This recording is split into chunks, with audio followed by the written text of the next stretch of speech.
여호수아 1장 1절부터 9절 말씀까지 보도록 하겠습니다. 1절에 여호와의 종 모세가 죽은 후에 여호와께서 모세의 시종 눈의 아들 여호수아에게 일러 가라사대 내 종 모세가 죽었으니 이제는 모든 백성으로 더불어 일어나 이 영혼을 건져 내가 그들고 이스라엘 자손에게 주는 땅으로 가라. 내가 모세에게 말한 바와 같이 무릇 너희 발바닥으로 밟는 것을 내가 다 너희에게 주었노니 곧 광야와 이 열한 곳에서부터 다수 그들에게 이르는 헬쪽 속의 모든 나라 또 대지는 편대까지 너희 지경이 되리라. 너희 평생에 너를 능히 당할 자가 없으리니 내가 모세와 함께 있던 것 같이 너와 함께 있을 것이니라. 내가 너를 떠나지 아니하며 버리지 아니하리니 마음을 강하게 하라. 낭비하게 하라. 너는 네 백성으로 내가 그 조상에게 맹세하여 주리라 한 땅을 얻게 하리라. 오직 너희는 마음을 강하게 하고 극히 담대하여 나의 종 모세가 네게 명한 율법을 다 지켜 행하고 좌로나 우로나 치우치지 말라.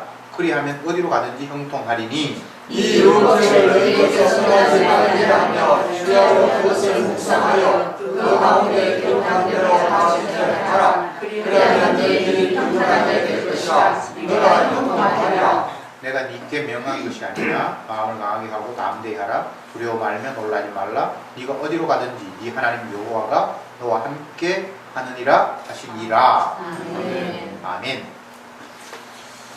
오늘부터 오후 시간에는 여호수아 이제 들어갑니다. 여호수아도 24장까지 되어 있습니다. 오전에 누가복음 시작했는데 누가복음도 24장입니다. 그런데 제 예상으로는 누가복음은 24장이지만 똑같이 여호수아하고 분량이 비슷하지만 누가복음이 훨씬 더 길게 갈 것 같습니다. 여호수아는 좀 빨리 끝날 것 같아요. 왜냐하면 그 누가복음이 아주 중요한 내용들이 압축되어 있어서 24장의 분량이지만 훨씬 더 많은 이야기를 해야 될 것 같습니다. 그에 비해서 여호수아는 똑같이 24장이지만 누가복음보다는 조금 이제 쉽게 지나갈 수 있는 내용이라고 저는 느꼈습니다. 그건 뭐 중요한 건 아니고 여호수아는 오늘 본문의 말씀에 따르면 모세의 시종이다 이렇게 되어 있죠. 시종이라는 말은 시자는 뭐 모신다 이런 모실 시자고 종자는 쫓는다. 그분을 모셔서 쫄쫄쫄쫄 따라다닌다 이 말이 이제 시종이거든요. 예. 그래서 오늘날 우리식으로 표현하면 이런 표현이 잘 없는데 옛날에는 몸종 같은 게 있어요. 몸종 그런 개념이에요.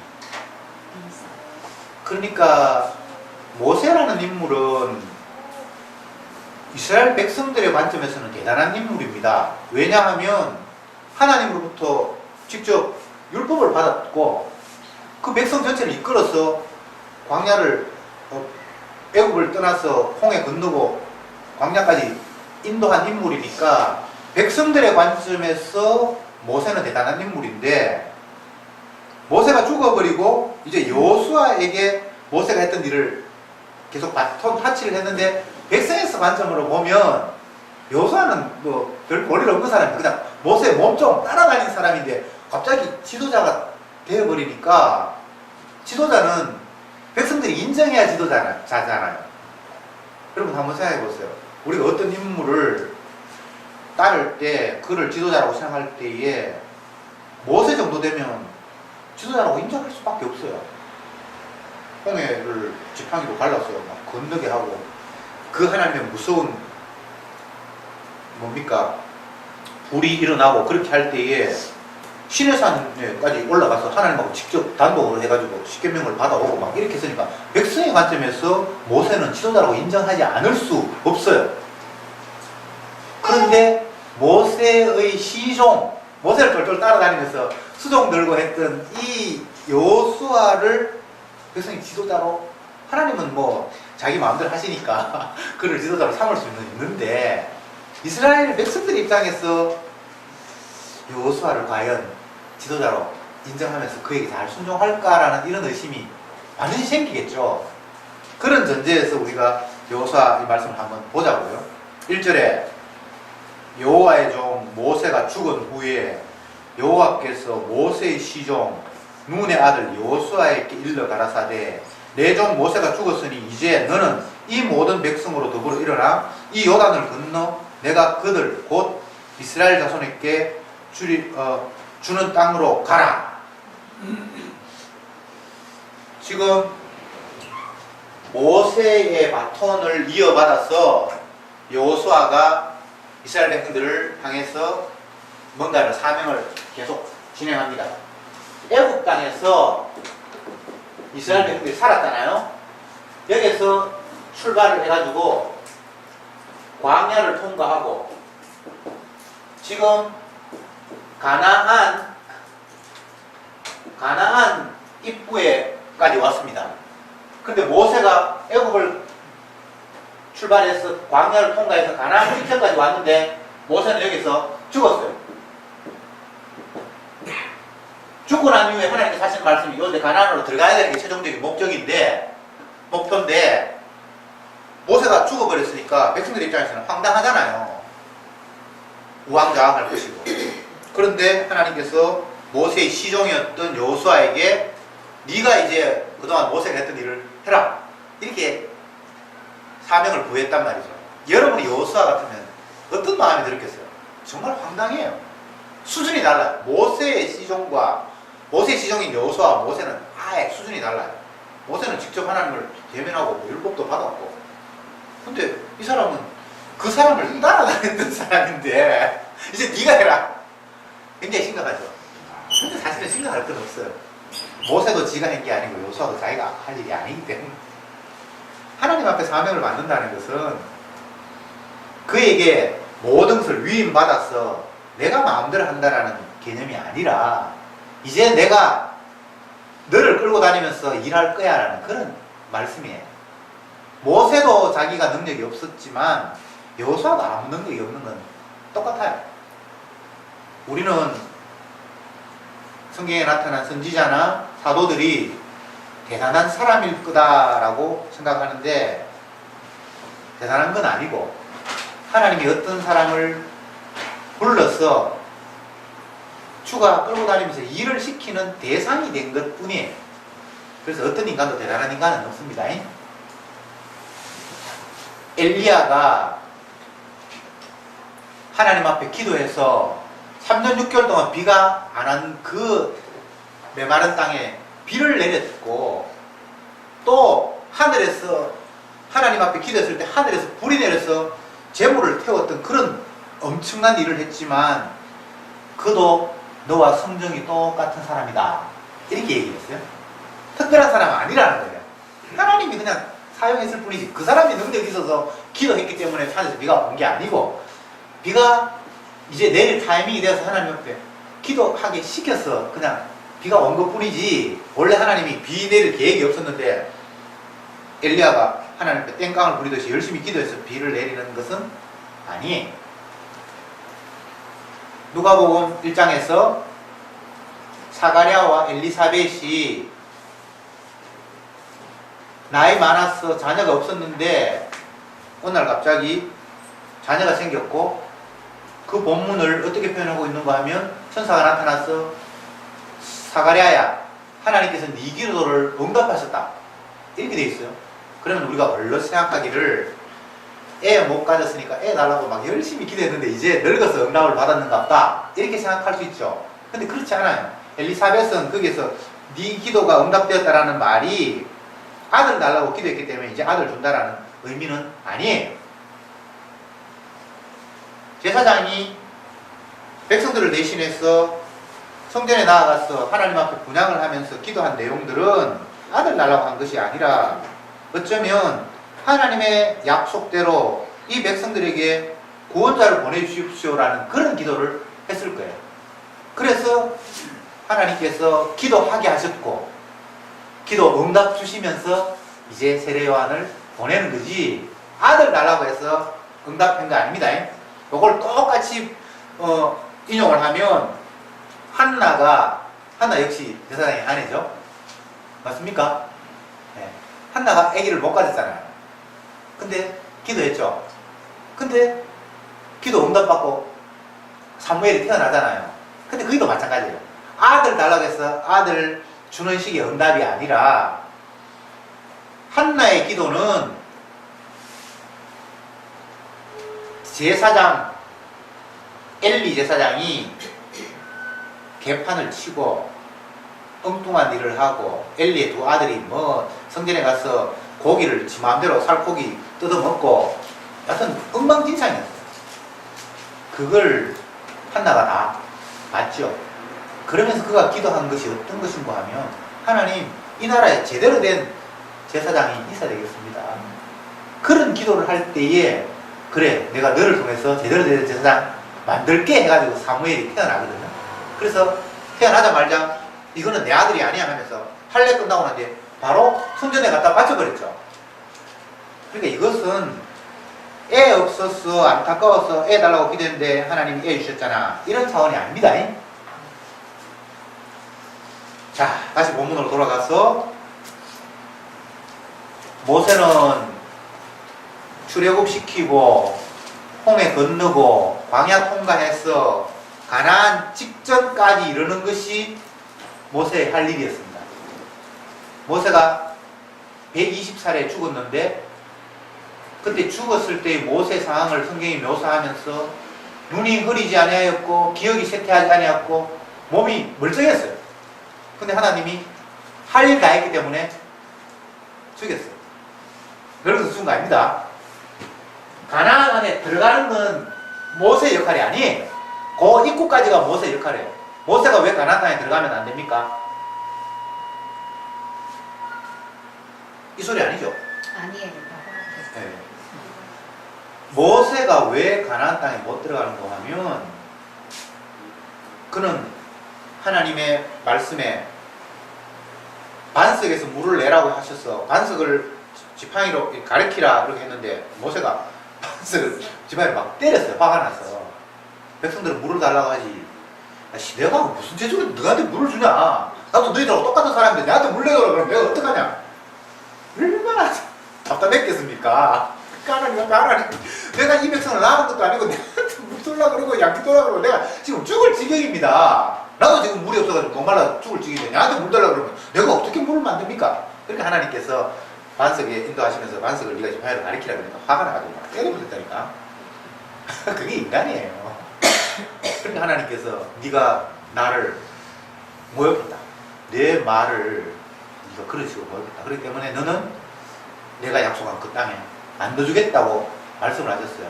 물론 뭐 하나님이 화나서 안 넣어줬다는 그런 차원이 아니라 백성들에게 모세가 대단한 사람이 아니라 그냥 하나님에 의해서 쓰임받는 종에 지나지 않았다는 걸 보여주기 위해서 그 안에 안 넣어요. 만약 그 안에 들어갔으면 그 사람이 거기서 대통령하고 영웅이 됐을 거예요. 그죠? 우리를 인도하신 우리의 지도자 그러면서 근데 하나님은 자기 영광을 누구에게 빼앗기는 분이 아니기 때문에 한창 영광 받을 쯤 되면 그냥 그를 아웃시켜요.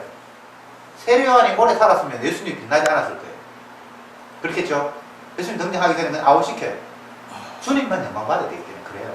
여러분들도 만약에 하나님의 능력으로 뭐 어떤 일을 했다 그래서 사람 앞에 높이를 받는다 그럼 주님이 여러분을 낮추실 거예요. 사도 바울이 얼마나 능력이 많았습니까? 그래서 몸에 가시를 둔 거예요.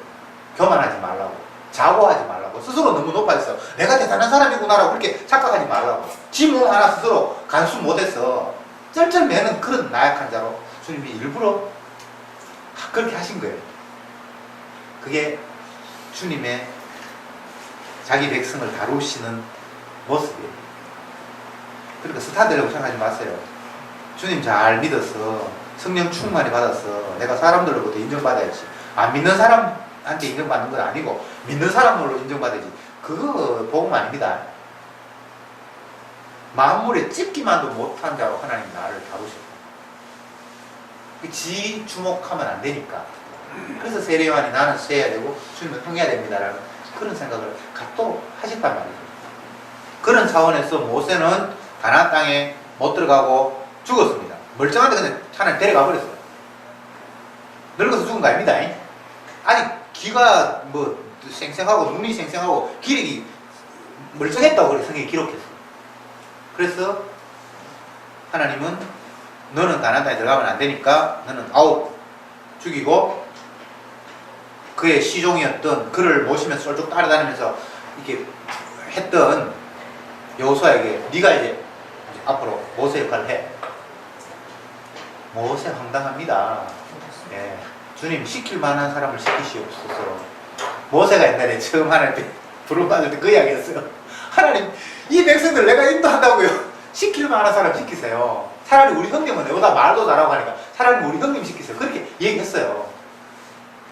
그런데 어쨌든 여호수아가 이제 엄청난 일을 맡았어요.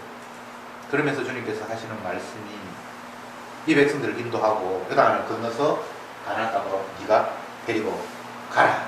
그러면서 3절에 내가 모세에게 말한 바와 같이 물은 너희 발바닥으로 밟는 곳을 내가 다 너희에게 주었노니 곧 광야와 이 레바논에서부터 큰 하수 유브라데에 이르는 헷 족속의 온 땅과 또 해지는 편 대까지 너희 지경이 되리라. 하나님이 구역까지 딱 정해줬어요. 요단 저쪽부터 저 헷 뭐 지역 레바논 해가지고 이 너희들이 밟는 이 땅 전체가 내가 너희에게 줄 땅이다 라고 말씀하신 거예요. 모세의 역할은 가나안 땅 입구까지 가고 여호수아의 역할은 그 땅을 다 정복해서 이스라엘 백성들에게 나누고 그런 사명을 부여받았는데 모세가 백성들을 인도할 때는 손에 지팡이를 들고 백성들을 이끌었어요. 그 지팡이로 홍해를 가르기도 하고 지팡이를 들고 산에 가서 하나님께 기도하기도 하고 계속 모세 손에는 지팡이가 주어졌어요. 지팡이는 원래 목자가 양을 인도할 때 손에 들려진 게 지팡이예요. 그래서 모세는 목자로 백성들을 인도하는 것 같은 역할들을 했고 여호수아는 손에 무엇이 주어지는가 하면 단창이 주어져 있어요. 창. 창은 어떤 의미가 있습니까? 전쟁하는 무기잖아요. 그래서 여호수아는 가나안을 정복하고 전쟁에서 땅을 빼앗고 그들을 죽이고 할 일을 맡았어요. 결과적으로는 이스라엘 백성들을 가나안 땅에 정착시키는 게 이 사람이나 저 사람의 똑같은 일이지만 어쨌든 그런 식으로 목자로서 백성들을 가나안까지 입구까지 인도하고 이제 이 사람은 총칼로 그들을 전쟁에서 이겨서 그 땅을 이제 빼앗고 차지하는 것, 이게 여호수아의 역할인데 가나안 정복이죠. 다른 성경에는 여호수아를 가나안 정복사 이렇게 표현하는 성경 구절이 있어요. 그 다른 번역이 있어요. 그것도 정확한 표현이에요. 그러나 여기는 이제 여호수아가 그 역할을 맡았으니까 여호수아 이렇게 제목을 붙였는데 어쨌든 하나님이 모세는 죽이시고 모세의 시종이었던 여호수아를 그 자리에 인도하시면서 네가 옛날에 정탐꾼으로서 이 가나안 땅을 한번 정탐해 봤지? 네가 밟는 그 땅 내가 네한테 줄게. 이렇게 하나님께서 약속을 하셨단 말이죠. 그러니까 이미 정복 전쟁을 하기도 전에 그 땅은 너희 땅이다 라고 답부터 하나님이 먼저 내리셨어요. 예수 믿는 건 항상 이런 거예요. 약속이 먼저 주어졌어요. 우리가 그 약속을 성취하는 게 아닙니다. 이미 하나님이 자기 택한 백성을 하늘나라에 집을 처소를 마련해 놨어요.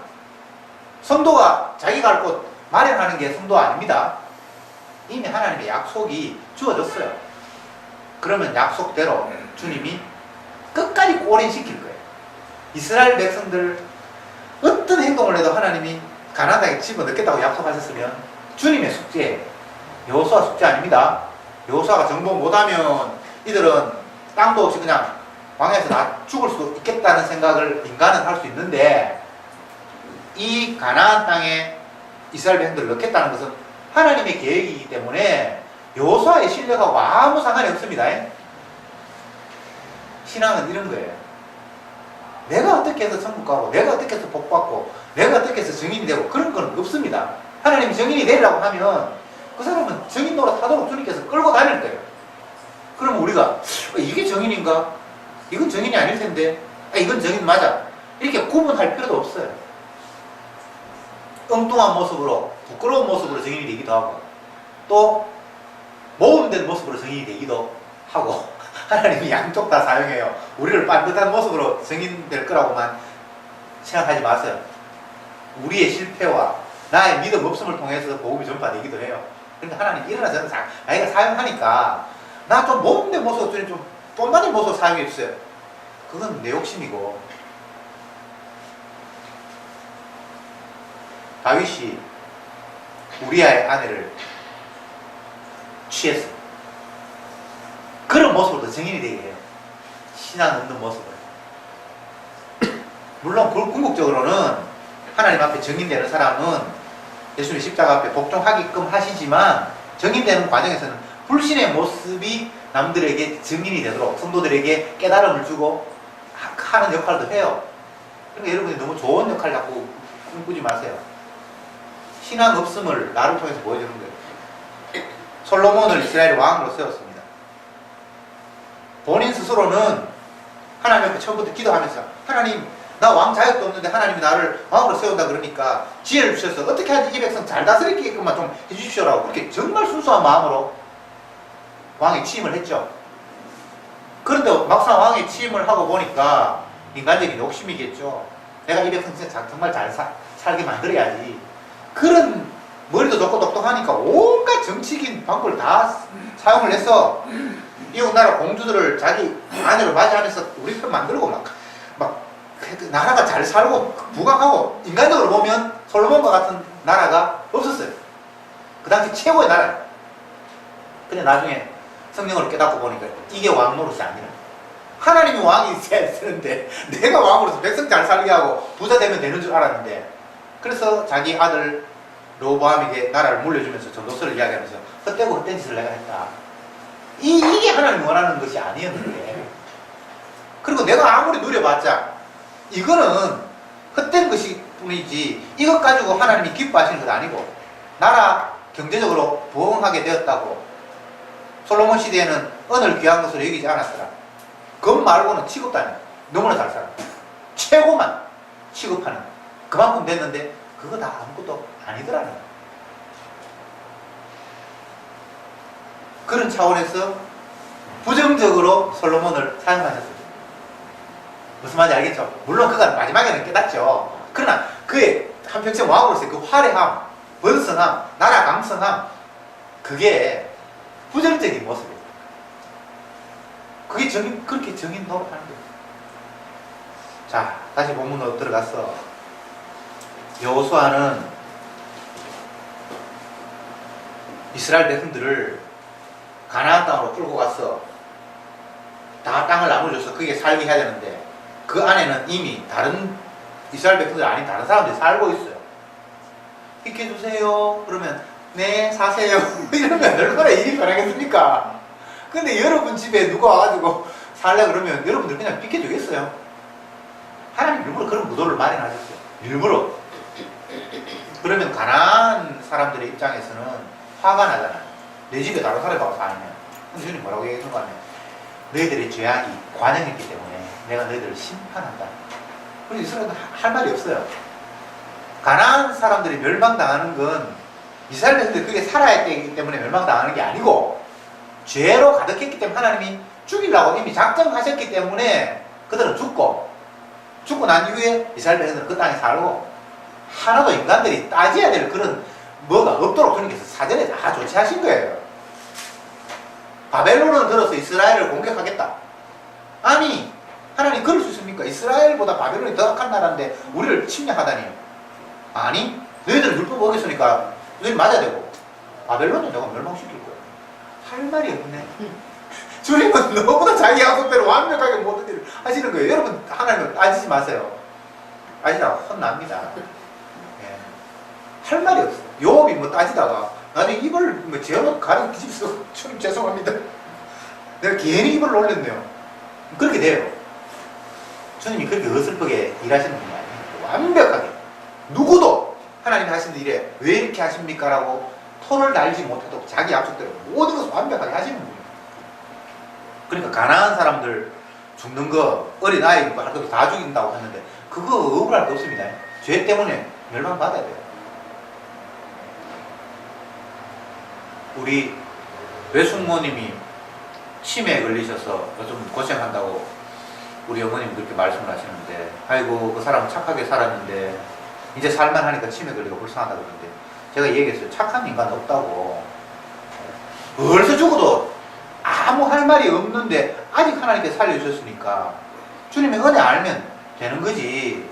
어떤 인간도 행복해야 될 이유가 있는 인간이 없어요. 모든 인간은 죄 때문에 멸망 아니라 어떤 멸망을 받아도 할 말이 없는 사람들밖에 세상에는 없어요. 세월호에서 죽은 아이들이 억울하다고 그러는데 별로 억울할 게 없어. 그건 죄인이기 때문에 죽어야 돼요. 먼저 하나님께서 데려가시면서 교훈하시는 바가 있죠. 그죠? 망대가 무너져서 12명이 사람이 죽었는데 살아있는 너희들보다 죄가 더 많아서 죽은 건 아니고 너희들도 회개하지 않으면 저렇게 된다는 걸 보여주기 위해서 하나님께서 견본도 그들을 그냥 사용하셨다. 그러니까 누구 아이고 안타깝다 그 소리 하지 말고, 아니면 저 사람도 죄가 많으니까 일찍 죽었구나 그런 헛된 소리도 하지 말고, 그게 살아있는 너희들에게 하나님 보이시는 경고의 신호다. 그래서 무엇도 우리가 남의 일처럼 바라볼 게 아무것도 없어요. 그게 다 우리에게 주시는 주님의 사인이에요.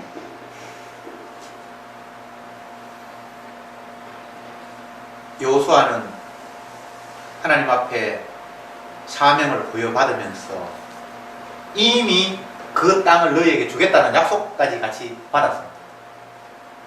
여호수아가 할 일이 아닙니다. 하나님 그 땅을, 네가 옛날에 12정탐꾼 보낼 때 여호수아가 뽑혀서 갔거든요. 모세가 12명을 뽑아서 보낼 때 땅을 다 탐지하고 왔잖아요. 하나님께서 이제는 네가, 모세는 죽었으니까 네가 그 땅을 차지해야 되는데, 네가 옛날에 그 땅 다 한번 순회했지, 밟았지, 그 밟은 땅 내가 너한테 줄게. 그러니까 더 이상 여호수아가 할 일이 없어요. 이미 그 땅을 이스라엘 백성들이 주어지겠다고 약속이 됐기 때문에 그냥 들어가면 돼요. 긁어치면 창으로 찌르고, 항복하면 항복한 거는 냅두고 그렇게 하면 돼요. 그런데 중요한 것은 5절, 너는 평생에 너를 능히 당할 자가 없으리니 내가 모세와 함께 있던 것 같이 너와 함께 있을 것임이라. 내가 너를 떠나지 아니하고 버리지 아니하리니. 야, 또 엄청난 약속입니다. 평생에 내가 너와 함께 하겠다. 평생에. 이걸 마태복음 1장에서는 임마누엘을, 하나님이 자기 백성과 함께 하시리. 주님이 딱 붙어서 그를 인도하시는 거예요. 그러니까 모세가, 이 여호수아가 겁낼 일이 뭐가 있겠습니까? 여호수아뿐만 아니고 신약에서는 성도에게 이런 약속을 주잖아요. 세상 끝날까지 내가 너와 함께 하리라. 동행, 임마누엘, 하나님이 우리와 함께 하심. 이게 약속이잖아요. 하나님이 우리와 함께 하시는데 뭐가 그렇게 겁이 납니까?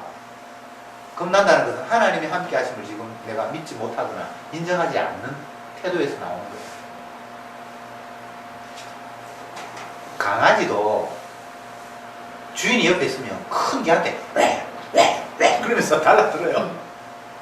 왜냐하면 주인이 자기를 지켜준다는 걸 알기 때문에. 자기 힘으로는 큰 개 못 이기죠. 주인 없으면 조그마한 개가 큰 개한테 안 달라듭니다. 꼬리 살살 흔들고 애교부리지. 그러나 주인이 옆에 있으면 막 짖어요. 마치 자기가 이길 것처럼. 근데 주님이 우리와 함께 계시면 우리가 겁날 거 없잖아요.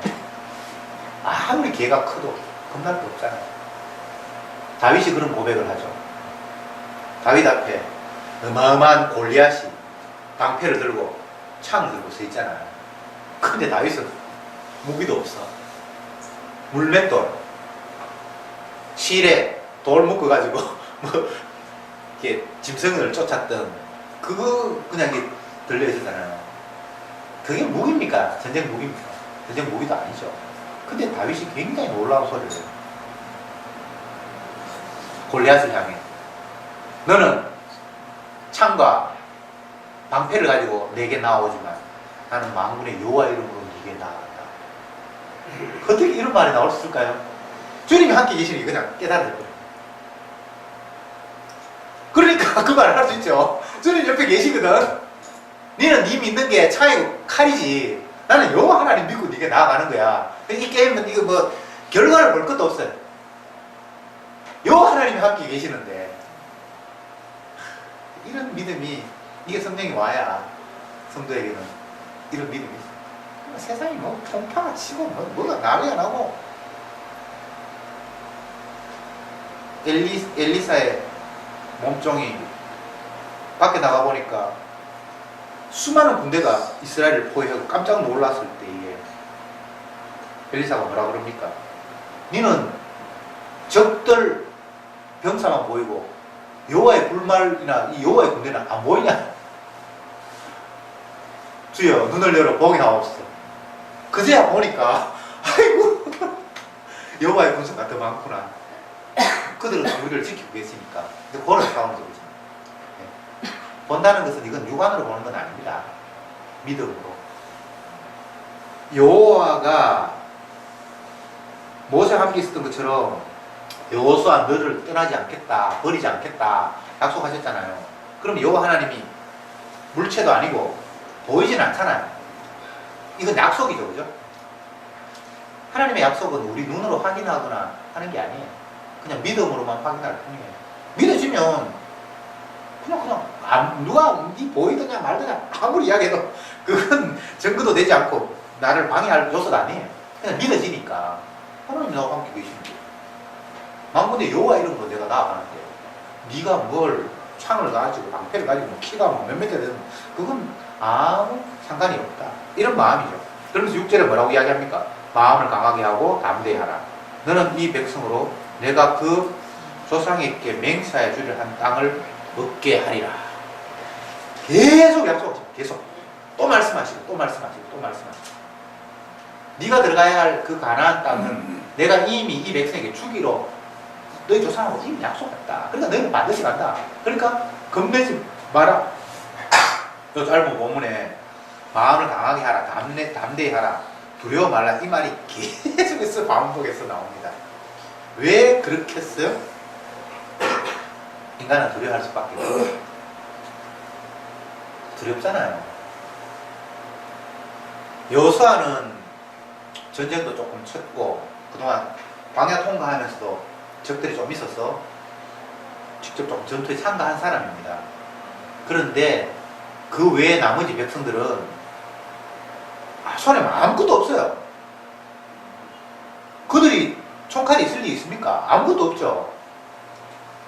그러면 뭐 여호수아 혼자 그 가나안 땅에는 뭐 철병거도 있고 여리고성 같이 높은 성도 있고 굉장히 많은 무기들을 가지고 있는 성들이 그 가나안 땅에 있는데 무기도 아무것도 없고 여호수아가 옛날에 전쟁 몇 번 쳐서 단창을 가지고 있고 어떻게 그들을 이길 수 있습니까?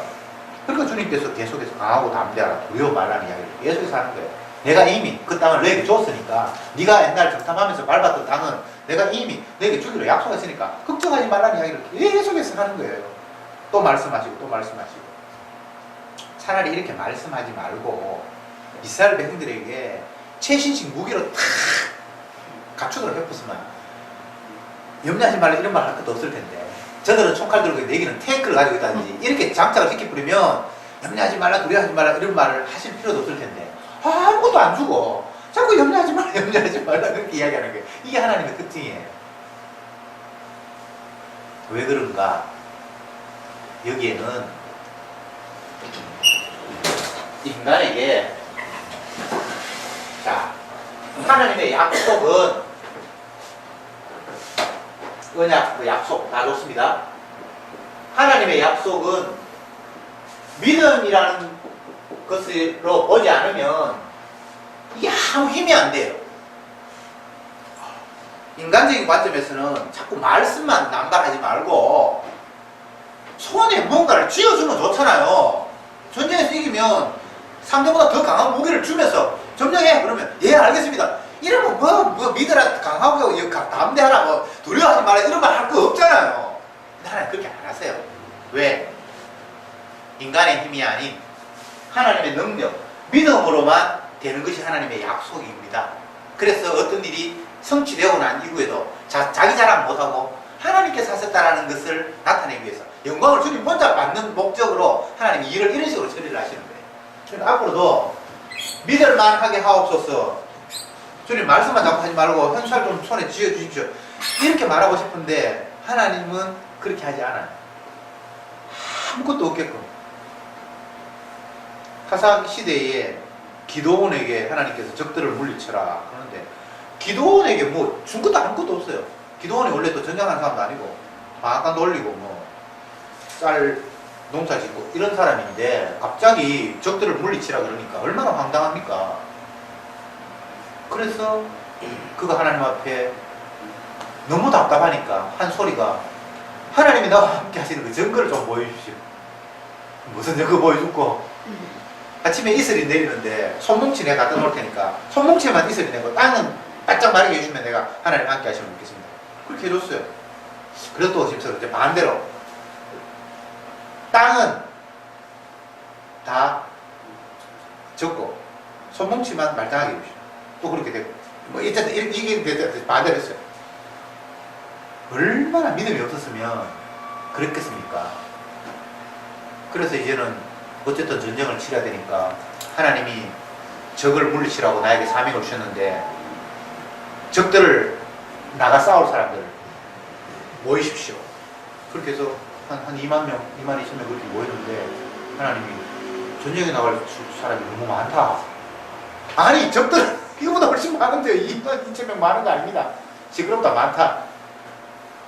물가에 데려가서 물을 먹이게 해라. 그렇게 해서 물가에 들어가서 물을 먹였는데 하나님이 뭐 이쪽 사람 따로 세우고 이쪽 사람 따로 세우고 뭐 물로 손을 입을 떠먹는 사람들은 이쪽에 세우고 그냥 머리를 물 해가지고 들어 박는 사람들은 저쪽에 세우고 이렇게 했어요.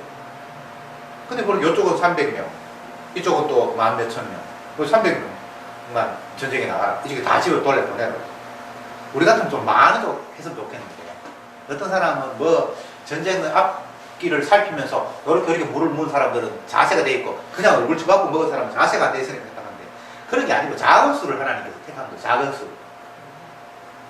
그러면 그 300명에게 또 무장을 시켜야 되잖아요. 한쪽 손에는 횃불, 한쪽 손에는 항아리. 이거 뭐 거짓대도 아니고 전쟁이 일어나는데 이런을 많이 모아야 되는데 자꾸 수를 줄여가지고 300명 모아놓고는 그것도 전쟁 무기 늘려지는 것도 아니고 횃불하고 항아리 들고 가라고 하니까 이게 뭐 장난도 아니고 뭐예요. 이게 하나님의 약속이고 믿음으로만 이게 성취된다는 걸 보여주는 하나님의 전략이에요. 무기가 이긴 거 아니야. 너희들이 전술이 이긴 거 아니야. 내 약속 때문에 이런 결과가 왔어. 그러니까 앞으로도 이 세상은 나의 약속대로만 펼쳐질 거야. 이걸 계속해서 말하고 또 말하고 또 말하고 또 말하고 계속해서 그 말씀을 하시는 거예요. 그러면 옛날에 약속대로 된 거 한번 내가 경험했으니까 이제는 내가 약속을 믿어야지. 그렇게 해서 되는 거 아닙니다. 또 믿음이 와야 되고 또 선물이 와야 되고 계속 선물이 안 오면 옛날에 믿었던 거 다 헛방이에요. 이스라엘 백성들이 하나님의 약속을 못 믿어서 구약이 멸망합니까? 얼마나 많은 경험을 했다고요. 예수님의 사도들이 주님의 약속을 경험 못해서 예수님 십자가에 못 박힐 때 도망갑니까? 아니죠.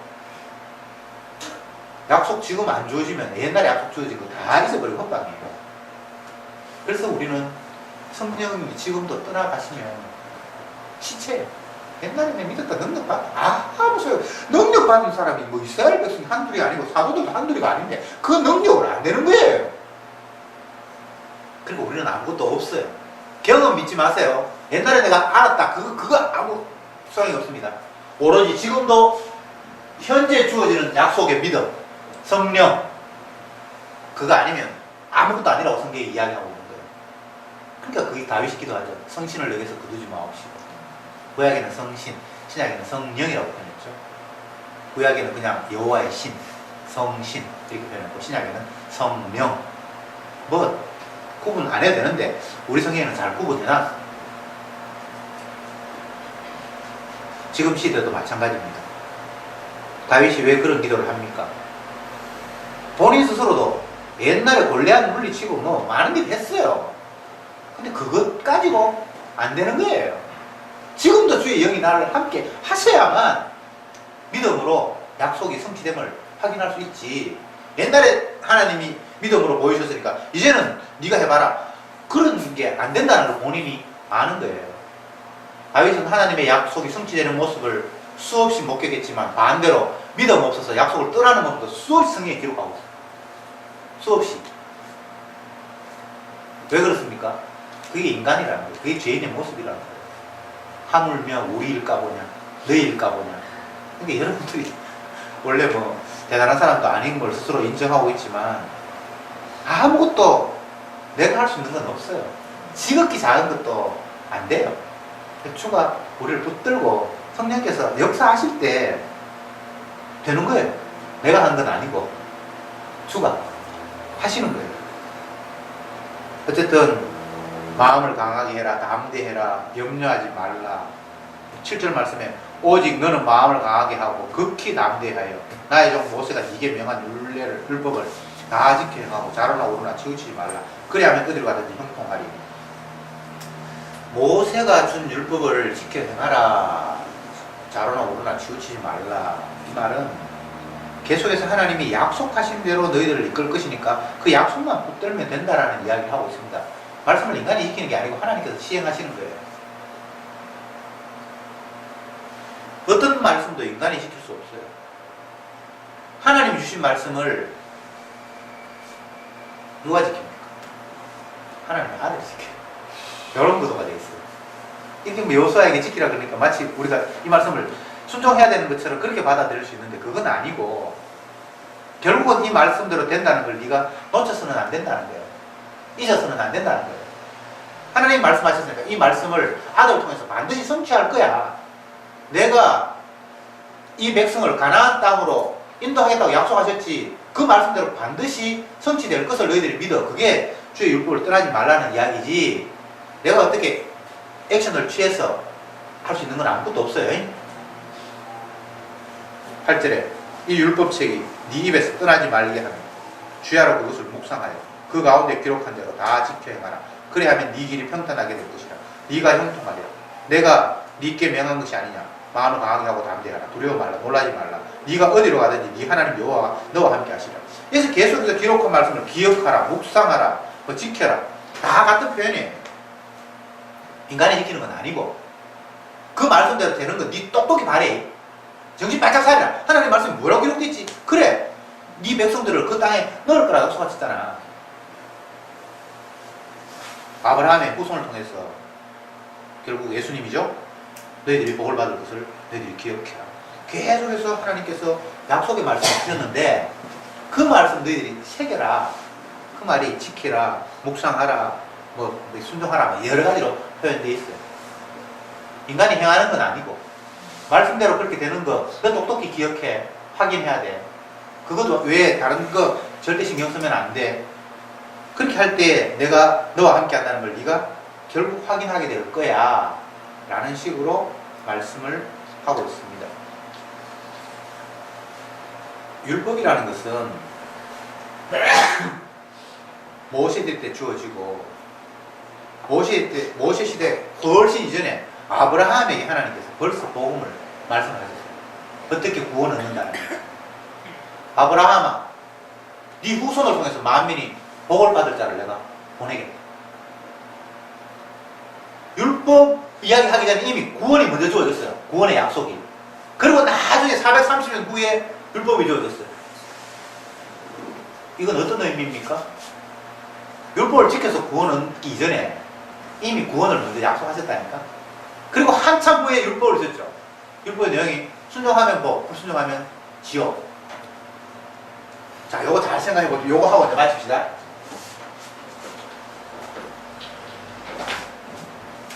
아브라함에게 이미 구원을 말씀하셨어요. 그런데 이제 모세 시대 율법을 썼잖아요. 맞죠? 이게 430년 후에 주쳤다고요. 율법은 지키면 복, 안 지키면 저주잖아요. 그런데 율법 이전에 이미 구원을 말씀하셨어요. 지키고 뭐 구원이 아니고. 이게 중요한 거예요. 그러면 뒷부분에 이 지키면 복, 안 지키면 저주라는 이야기는 이게 없으면 여기에 목을 매야 되죠. 그 전에 이미 구원을 약속한 게 없으면 이게 처음 주어진 말씀이라면 지키면 복, 안 지키면 저주라는 말이라면 지켜서 복 받으려고 안간힘을 써야 되겠죠. 근데 이 말이 주어지기 전에 이미 구원이 벌써 약속이 되어버렸어요. 그러니까 요것과 연관을 지어서 해석을 해야지, 저것 없이 이것 위에 거 아브라함 구원 약속 없이 지키면 복, 안 지키면 구원을 해석하면 안 되는 거예요. 무슨 말인지 이해가 됐죠? 그래서 두 번째 이 약속은 인간이 지켜서 구원 얻는 게 아니고 하나님의 아들이 지켜서 구원 얻을 백성들을 생산해낸다는 이야기예요. 너희들은 못 지켜서 저주받을 게 합당하고, 그런데 택한 백성은 하나님의 아들이 지켜서 너에게 복을 안겨줄 거야 라는 약속이 이 율법에 담겨 있는 거예요. 사도 바울이 그 이야기를 로마서에서 사도행전에 다 하잖아요. 율법의 행위로 구원을 얻을 수 없고 믿음으로 구원을 얻는다. 하나님의 아들이 율법을 지켜서 그 지킨 것을 너에게 줌으로 말미암아 구원을 얻는다는 이야기를 계속해서 하잖아요. 그런데 마귀는 앞부분 아브라함에게서 약속한 구원은 빼버리고 모세 율법을 자꾸 직접 들이미는 거예요. 지키면 구원, 못 지키면 저주. 근데 이미 그 말씀을 하시기 전에 아브라함을 통해서 복을 얻을 것이다라는 구원이 이미 주어졌잖아요. 의미들을 아시겠죠? 한마디만 더 하고 마칩시다. 하나님의 약속은 인간이 하는 게 아니에요. 약속이 펼쳐졌으면 그 약속은 하나님의 선에서 성취될 거예요. 오늘 누가복음 1장에서 누가가 데오빌로 각하에게 복음을 이야기하면서 우리 중에 이루어진 사실에 대하여 내가 너희에게 이야기한다. 이루어진 사실, 약속대로 성취된 이야기에 대해서 내가 너한테 이야기한다. 세상에 많은 일이 있는데 이것저것 이야기하는 게 아니고 약속하신 그 약속이 이루어진 것에 대해서 내가 너희에게 이야기한다. 하나님의 아들이 이 땅에 왔다. 너희 죄를 위해서 그분이 대신 피 흘렸다. 이제 너희 죄는 주님 앞에 용서받았다. 죄인인 너희에게 이보다 더 귀한 기쁜 소식이 있니? 라고 제시한단 말이죠. 여호수아에도 같은 말씀을 우리에게 주셨습니다. 환경 보면서 두려워하고 떨지 말고 약속 보면서 감사해. 그 약속을 잊지 말어. 묵상하고 기록한 것을 순종하라는 이야기가, 그 약속 제발 너희들이 헛되이 돌리면 안 돼. 그 약속을 바라본다면 결국은 내 약속대로 실현되는 걸 너희들이 확인하게 될 거야 라는 이야기를 오늘 말씀에 우리에게 들려주십니다. 기도합시다. 주님 감사합니다. 우리가 하나님의 말씀을 실천하고 그 실천에 옮겨서 어떤 일이 성취되는 것이 아니라 하나님께서 약속을 주셨기에 그 약속은 당신의 능력으로 실행된다는 사실을 우리에게 일러주시기를 원하셨습니다. 여호수아가 무슨 힘이 있어서 가나안 땅을 다 정복하고 자기 백성을 그 땅에 살게 하겠습니까? 가나안 땅에 사는 것은 하나님이 약속하신 바이기에 그 약속대로 실천된다는 사실을 여호수아를 앞세워서 하나님은 확인시키기를 원하셨습니다. 이처럼 오늘도 성도를 통해서 예수님이 주시며 그분이 자기 뜻대로 세상 만물을 움직여 가시고 영광을 받으시는 분이라는 사실을 우리를 이 땅에 살게 하심으로 확인케 하시오며 제발 내 삶을 이 땅에서 살려고 하는 자가 아니라 주님이 주라는 사실을 세상 살면서 날마다 확인하며 감사하는 삶이 되게 인도하옵소서. 예수님의 이름으로 기도드리옵나이다. 아멘.